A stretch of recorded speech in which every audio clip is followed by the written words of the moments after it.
नमस्कार मेरे प्यारे दोस्तों। मैं हूं प्राध्यापक डॉक्टर राजेंद्र रघुवीर Deshpande from Pune, Maharashtra state, India. I would like to welcome you all. मैं आप सबका मेरा आयुर्वेदा एकेडमी यूट्यूब चैनल में सहर्ष स्वागत करता हूं। आप तो जानते हैं कि डॉक्टर देशपांडे बहुत सारे आयुर्वेदिक दवा के बारे में बात करते हैं। शास्त्रीय तरीके की इंफॉर्मेशन दी जाती है और वो भी बहुत सरल तरीके से। तो आज की दवा है अभ्रक भस्म। अभ्रक भस्म के बारे में डिटेल में आज बातचीत करेंगे। उससे पहले आप तो जानते हैं कि I am MD in Ayurvedic medicine and MD in Ayurvedic physiology. For paid online consultation you can definitely WhatsApp on 9226810630। मेरे प्यारे दोस्तों, आज हम चालू करने वाले हैं एक बेहतरीन जो भस्म आयुर्वेद का उसके बारे में जानकारी। अभ्रक जो है ना, एक खनिज पदार्थ है। अभ्रक ट्रांसपेरेंट होता है और इसमें एक चमक होती है, मतलब जब रॉ होता है तो। अभ्रक भस्म हम जब बनाते हैं आयुर्वेद में, तो ये जो चमक है वो पूरी तरह चली जानी चाहिए। यहां तक कि अगर थोड़ी सी भी चमक अभ्रक भस्म में मौजूद है तो इसका मतलब है कि अभ्रक भस्म ठीक से निर्मित नहीं हुआ है। जब पूरी चमक भी चली जाती है तो इसे निश्चंद्र अभ्रक कहा जाता है। अभ्रक भस्म के लिए ये न्यूनतम परीक्षण, मिनिमम ऑप्टिमल टेस्ट है, वो आपको करनी ही चाहिए।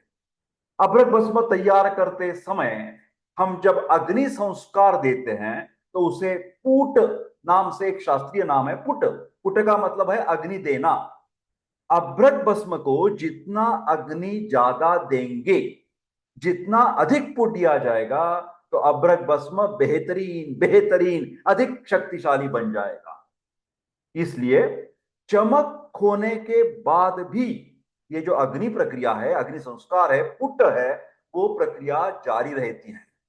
जब 100 पुट दिए जाते हैं तो उसका नामकरण शत पुटी अभ्रक भस्म किया जाता है। जब 1000 तक पुट दिए जाते हैं तो अभ्रक भस्म को सहस्त्र पुटी अभ्रक भस्म कहा जाता है। इस प्रकार अलग अलग शक्ति वाली अभ्रक भस्म बनाते जाते हैं। सहस्त्र पुटी अभ्रक भस्म द बेस्ट, सर्वोत्तम कहा जाता है। हाँ, एक बात ध्यान से सुनिए। यद्यपि सहस्त्रपुटी अभ्रक भस्म बेहतरीन है, बेस्ट है, सर्वोत्तम है, फिर मन में संदेह है कि बाजार में जो उपलब्ध सहस्त्रपुटी अभ्रक भस्म वास्तव में सहस्त्रपुटी है या नहीं है। कंफ्यूजन, हर एक के मन में कंफ्यूजन होता है और होना ही चाहिए। क्योंकि देखिए, मैं आपको एक प्रैक्टिकल बात समझा देता हूं। अभ्रक भस्म तैयार करते समय एक फूट, एक वक्त अग्नि संस्कार करने के लिए न्यूनतम 20 दिनों की आवश्यकता होती है। ठीक है ना? तो 1000 फूट देने के लिए न्यूनतम 55 वर्षों की आवश्यकता होगी, 55 ईयर्स। तो इस शर्त के साथ कि प्रसंस्करण बिना किसी ब्रेक से हम लगातार करते हैं, तब भी इतना टाइम लगता है। तो क्या कोई कंपनी वास्तव में इतनी लंबी प्रक्रिया में अभ्रक भस्म तैयार करने में सक्षम है? Confusion, God knows. और क्या कंपनी इसे बाजार में बेचने में भी सक्षम है? सहस्त्रपुटी अभ्रक भस्म की मैं सिर्फ बात कर रहा हूं। यह संदेह तब और भी बढ़ जाएगा जब कोई ऐसी मामूली सी एक 10 साल पुरानी नई कंपनी दावा करती है कि हमारी कंपनी का सहस्त्रपुटी अभ्रक भस्म ले लीजिए। अरे भैया, ये 10 साल वाली कंपनी सहस्त्रपुटी अभ्रक भस्म कैसी बेच सकती है? क्योंकि वो कर ही नहीं सकती। हाँ, ये ठीक है कि बैद्यनाथ जैसी कंपनी है, धूत पापेश्वर जैसी कंपनी है, बिल्कुल बिल्कुल बनाती है वो। इतने सालों से वो काम कर रहे लोग, तो सहस्त्रपुटी अभ्रक भस्म बनता ही रहता है, बनता ही रहता है। इसलिए सामान्य वैद्य, डॉक्टर्स और पेशेंट को इतनी समझ ठीक है कि महंगी महंगी फालतू वाली सहस्त्रपुटी अभ्रक भस्म का इस्तेमाल करने के बजाय सिंपल सी टेस्ट जो मैंने आपको कही कि बिना चमक वाली अभ्रक भस्म का इस्तेमाल कर लीजिए। निश्चंद्र अभ्रक उतनी ही शक्तिशाली और उपयोगी है।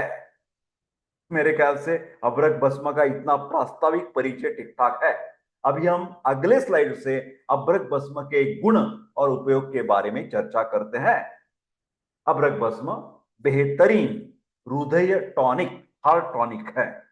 अभ्रक भस्म क्या करता है? हृदय की जो मांसपेशियां हैं, कार्डियक मसल्स, उसकी ताकत को बढ़ाता है। ये हृदय की मांसपेशियों का टोन भी सुधार लाती है। इसलिए कोई पेशेंट, चाहे वो अंजाइना पेक्टोरिस का बीमारी हो या AHD इस्केमिक हार्ट डिसीज हो, जब हम 2D एको करते हैं ना, तो उसमें इजेक्शन फ्रैक्शन जरूर देखिए आप। ये रिपोर्ट होता है 2D एको का हृदय पेशेंट का, तो उसमें आप क्या देखेंगे? पहले तुरंत देखिए, अभी अभी अभी के अभी EF इजेक्शन फ्रैक्शन ये 50 से कम होता है, तो इसका मतलब इस पेशेंट में हृदय की दुर्बलता है, जिसे हम CCF कंजेस्टिव कार्डियक फेल्यूर ऐसे कह सकते हैं। इन पेशेंट में परिश्रम करने पर सांस फूल जाती है, dyspnoea on exertion, breathlessness on exertion, पैरों में सूजन आ जाती है, पेडल एडिमा। इन सभी रोगियों में हम डॉक्टर लोग अभ्रक भस्म का इस्तेमाल करते हैं। हृदय के साथ साथ फेफड़े वाली बीमारियां, और अभ्रक भस्म कई प्रकार के श्वसन समस्या, रेस्पिरेटरी प्रॉब्लम्स, फेफड़े की बीमारियां में जरूर इस्तेमाल करना चाहिए, क्योंकि अभ्रक भस्म प्राण वह स्रोतस, विशेष रूप से ये लंग्स, फेफड़ों के ऊपर कार्य करती है। अभ्रक भस्म कफ नाशन का काम करती है। अभ्रक भस्म फेफड़े के क्षय रोग में, ट्यूबरक्लोसिस ऑफ द चेस्ट, इसमें बहुत उपयोगी है। स्पेशली टीबी में गुहेरी कैविटी को ठीक करने के लिए अन्य दवा के साथ साथ अभ्रक भस्म बेहतरीन दवा है। अभ्रक भस्म कफनाशन है, फेफड़े के ऊपर काम करता है, तो ब्रोंकियल अस्थमा, दमे की शिकायत, फुफ्फुस आवरण में स्त्राव निर्माण होना, जिसमें हम प्लूरसी विथ इफ्यूजन कहते हैं, इन बीमारियों में टॉनिक जैसा रसायन के स्वरूप में अभ्रक भस्म काम करती है। हाँ, ये ठीक है कि अभ्रक भस्म जो अटैक आ जाता है ना दमे का, उसकी तीव्रता नहीं कम करेगा, तुरंत देने की वाली ये दवा नहीं है। फिलहाल बाद में अटैक कम हो जाने के बाद में, जब पेशेंट को लगता है कि ये मेरी अटैक, दमे की जो सांस फूलने की जो अटैक है, एपिसोड्स हैं, बैड डेज हैं, बुरे बुरे दिन आते हैं, तो इसकी इंटेंसिटी कम होनी चाहिए और बार बार एग्जासर्बेशन जो होता है, फ्रीक्वेंसी है, वो भी कमी होनी चाहिए। तो इसके लिए अभ्रक भस्म जैसी दवा नहीं है। तो इससे रिकरेंस, उसकी फ्रीक्वेंसी और इंटेंसिटी दमे की बिल्कुल कम हो जाएगी। अभ्रक भस्म रक्तवाहिना, जो ब्लड वेसल्स कहते हैं, उसकी जो वॉल्स होते हैं, उसमें के जो मसल है वॉल के, उसमें भी टोन में सुधार लाती है। इसलिए रक्तवाहिनी में जो सर्कुलेशन होता है ब्लड कैपिलरीज में, तो उस बहुत अच्छा हो जाता है। तो इसके कारण लो ब्लड प्रेशर की शिकायत जिन व्यक्तियों के है कि एनीमिया है, इसके कारण लो बीपी है, वीकनेस है, इसके कारण लो बीपी है, तो इसमें भी हम अभ्रक भस्म दे सकते हैं, क्योंकि अभ्रक भस्म मांसपेशियां और शरीर के विभिन्न अंगों की शिथिलता को दूर करता है। इसलिए अभ्रक भस्म उन सभी रोगों में उपयोगी हैं जहां शरीर के सभी धातु, रस, रक्त, मांस, मेद, अस्थि, मज्जा, शुक्र, इसमें शिथिलता आ जाती है, वीकनेस।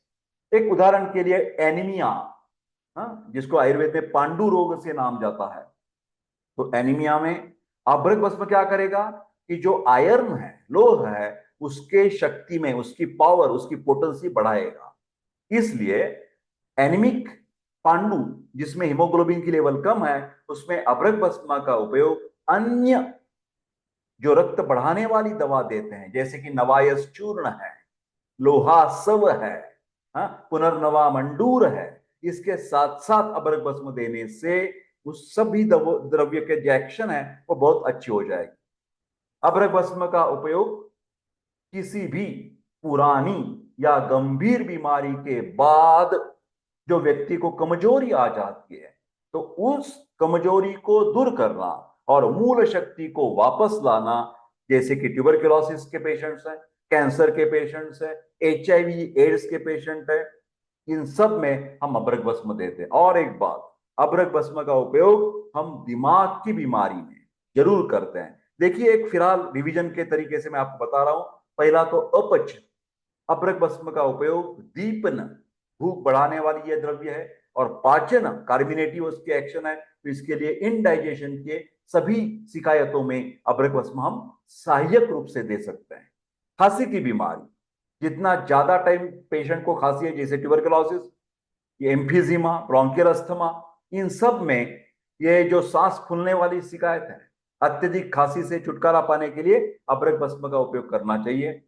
यौन प्रदर्शन में सुधार, अबरक भस्म एक रसायन है, वाजीकरण, एफ्रोडिसियक है, तो जिन पेशेंट में शुक्राणुओं की संख्या कम है, ओलिगोजुस्पर्मिया, अजुस्पर्मिया, नॉर्मल कितना होता है 80 to 120 मिलियंस पर क्यूबिक एमएम स्पर्म्स होते हैं, माइक्रोस्कोप के नीचे देखते हैं ना, तो ये जिनमें कम है, या कई लोग ऐसे होते हैं पुरुष जिनमें लिबिडो, कामेच्छा, इच्छा ही नहीं होती सेक्स करने की, तो उसमें फैमिली रिलेशंस में थोड़ा तनाव आ जाता है। ऐसी भी यौन समस्या के लिए ये अबरक भस्म का इस्तेमाल अन्य सेक्स टॉनिक के साथ हम कर सकते हैं। एक मधुमेह नाम की बीमारी है, डायबिटीज मेलिटस, इसमें भी रसायन होने के कारण मधुमेह की रोगियों में होने वाली कमजोरी, उनमें जब साइकोलॉजिकल स्ट्रेस होता है हमारी दैनंदिन जीवन व्यापार में, वो भी तनाव और चिंता कम करने के बाद ये साइकोसोमैटिक डिसीजेस पे कंट्रोल आ जाता है।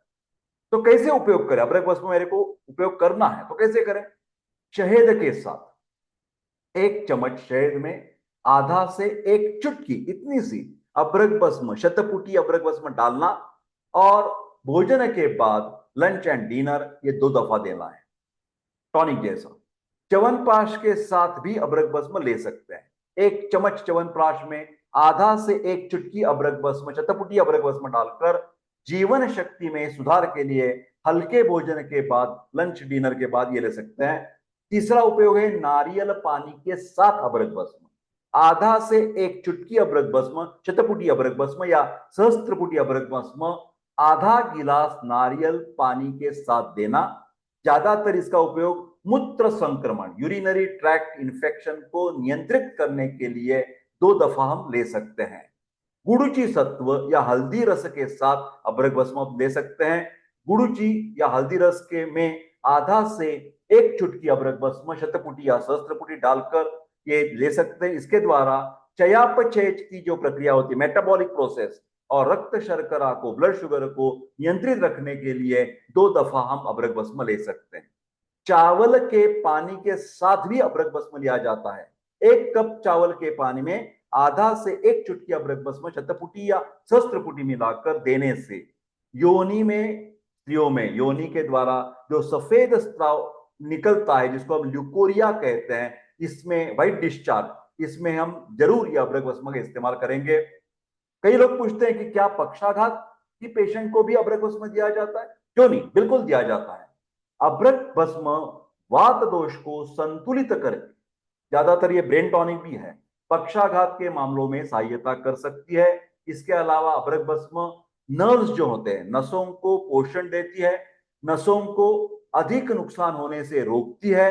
अपने रसायन गुण के कारण नसों की, ब्रेन और brain cells and neurons, nerves, इसकी कमजोरी कम हो जाती है। इसके लिए भी दिन में 2 दफा शहद के साथ आधा से एक चुटकी हम ले सकते हैं। जनरली इसका जो डोज है 125 मिलीग्राम से 250 मिलीग्राम दिन में 3 दफा अबरक भस्म शहद के साथ हम ले सकते हैं। मेरे प्यारे दोस्तों, ये दवा आपको चाहिए तो आयुर्वेद एकेडमी अभी प्रत्येक वीडियो में मैं आपको दे रहा हूं कि हमारी डॉक्टर पंकज के द्वारा ये दवा आप घर बैठे बैठे मंगवा सकते हैं। इसके लिए नंबर डिस्क्रिप्शन में भी दिया हुआ है, आप इस वीडियो की लिंक उनको भेजना है और कम से कम 100 ग्राम ये आपको दवा परचेस करनी पड़ेगी। मेरे प्यारे दोस्तों, आपको किसी को भी कौन सी भी हेल्थ की शिकायत है, आईटीपी, एनीमिया, कैंसर, डायबिटीज, तो हम है ना, आयुर्वेद एकेडमी के जो तज्ञ डॉक्टर है वो आपको जरूर सहायता करेंगे। तो आप व्हाट्सएप पेड ऑनलाइन कंसल्टेशन के लिए कर सकते हैं 9226810630। मेरे प्यारे दोस्तों, कौन सी भी दवा का वीडियो बनाते समय मैं हर एक वक्त आपको एक सावधान करना चाहता हूं कि कौन सी भी बीमारी में यथावश्यकता काल वैद्य की सलाह लेना जरूरत है। मेरे प्यारे दोस्तों, ये वीडियो लाइक शेयर कर दीजिए और डॉक्टर देशपांडे की उम्मीद बढ़ाते रहिए, इसके लिए चैनल भी सब्सक्राइब कर दीजिए। बहुत बहुत धन्यवाद। मिलते हैं अगले वीडियो में इसी तरह। आपको तब तक स्वस्थ रहे और खुश रहे ऐसी मनोकामना। बहुत बहुत धन्यवाद। Thank you very much and take care. All the best.